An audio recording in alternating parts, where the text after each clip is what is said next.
from farmer to entrepreneur, from agriculture city center for agro processing at Padepalli, a landmark initiative that will empower farmers through value addition. Some training.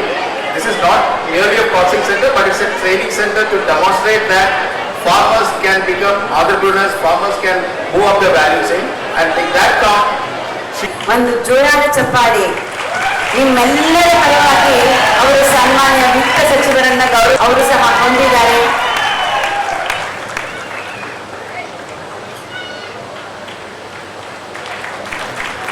ನಿಮ್ಮ ಸಮಸ್ಯೆಗಳ ಬಗ್ಗೆ, ಕೊರತೆಯ ಬಗ್ಗೆ ಒಂದು ನೈಜ ಕಳಕಳಿಯನ್ನ ಸನ್ಮಾನ್ಯ ಶಾಸಕರು ವ್ಯಕ್ತಪಡಿಸಿದ್ದಾರೆ. ಅವರಿಗೆ ನಿಮ್ಮೆಲ್ಲರ ಹೃತ್ಪೂರ್ವಕ ಧನ್ಯವಾದಗಳು.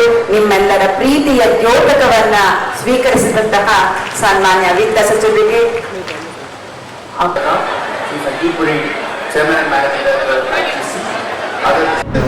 ಇದರ ಕಾರಣ ಏನಂತಂದ್ರೆ ಜೂನ್ 6, 2026ರಂದು ಕರ್ನಾಟಕ ಪ್ರದೇಶ ಬೀದಿ ಬದಿ ವ್ಯಾಪಾರಿಗಳ ಮಹಾಸಮಾವೇಶ ಜರುಗಲಿದೆ.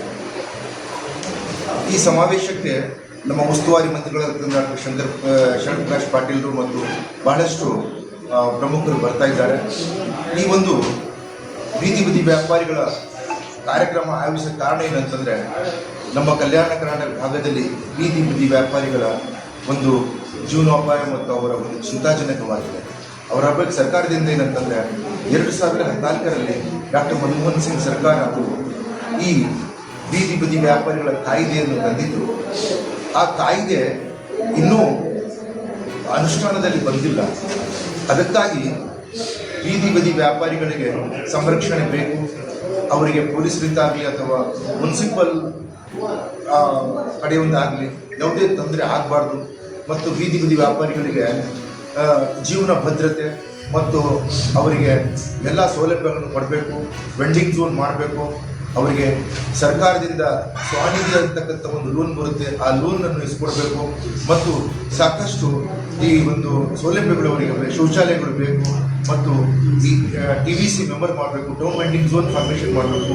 ಸಾಕಷ್ಟು ಕೆಲಸಗಳು ನಮ್ಮ ಕಲ್ಯಾಣ ಕರ್ನಾಟಕದ ಭಾಗದಲ್ಲಿ ಇನ್ನೂ ಆಗಲಿಲ್ಲ. ಅದಕ್ಕಾಗಿ ನಾವು ಈ ಒಂದು ದೊಡ್ಡ ಕಾರ್ಯಕ್ರಮವನ್ನು ಮಾಡ್ತೀವಿ ಅಂತ ಹೇಳಿ ನಮ್ಮ ಈ ರಾಯಚೂರಿನ ಉಸ್ತುವಾರಿ ಮಂತ್ರಿಗಳಾಗ್ತಕ್ಕಂಥ ಡಾಕ್ಟರ್